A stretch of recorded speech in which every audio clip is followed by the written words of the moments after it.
See, we ended our last lesson with a famous quote in Luke 14, where Yeshua not only urges his disciples to faithfulness, full of actions, but he also makes it clear who can and cannot be his disciples.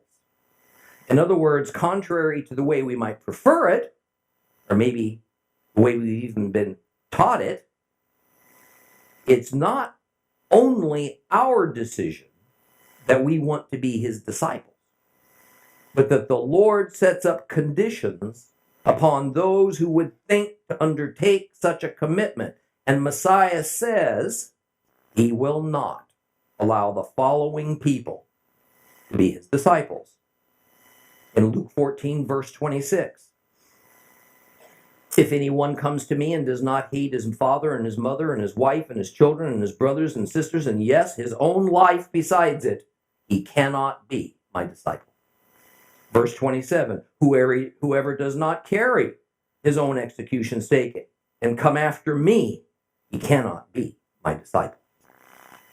Verse 33, so every one of you who doesn't renounce all that he has cannot be my disciple. Hope you hear that. Hope you hear that I, as your minister and teacher, I'm not the one setting the standard. I'm not defining the rules on who Yeshua will accept as his disciple and who he will not.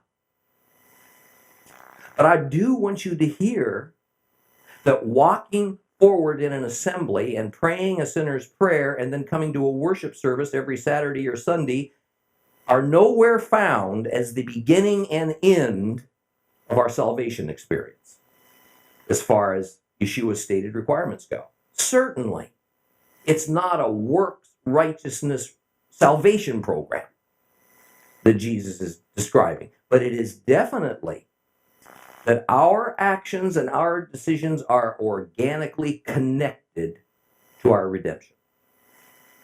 And that the level of commitment that Christ is seeking from each and every one who desires to be his disciples goes way beyond good intentions or intellectual agreement with biblical principles. Basically, the idea in verse 26 is that you must value, we're talking about Luke 14, verse 26, is that you must value Messiah above every living person on this planet, including your closest and most beloved blood relatives.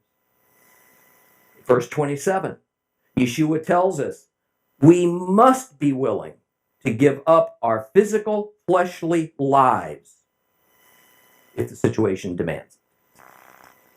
And finally, verse 33 says, everything we consider as belonging to us, whether it's material possessions, personal liberties, personal finances, social status, and more, all this must be considered disposable in relation to our allegiance to him. And I'll be the first one to admit, I don't measure up to that standard. I fail. I also suspect that in one area of your life or another, neither does anyone hearing this message stand up to every aspect of this. See, perfection in these areas is the goal, without doubt. But perfection is also a process. And only one human has ever achieved both. And it is the one who's speaking the words of Luke 14. If we compare what we read in the New Testament of the personal cost to be a disciple of Christ, and then we read in the history books of the many persecutions of Christians who made that commitment of a renunciation of all things worldly, I think we probably need to admit that the standard we've set for ourselves is pretty low, and we can do a lot better. And it seems to me that what we all ought to strive for as our goal is the faith unto death, described by Shadrach, Meshach, and Abednego, instead of the faith unto discomfort that's replaced it for the most part.